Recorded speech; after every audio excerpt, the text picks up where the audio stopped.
Pero di na naandar yun. Papa, dapat pala lahat na lang binili natin ano.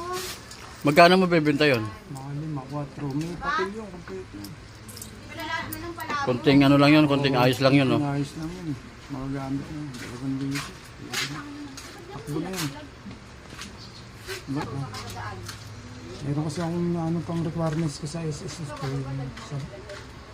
Para saan yung, para saan mo gagamitin yung pera? Sa ano, yung vision na doon. Biscan sa mata. Para maano ko na yung... Para makakita ka ulit.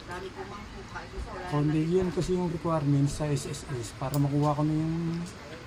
Ano ko, yung disability claims sa SSS ko. Diba nagulat na nga ako.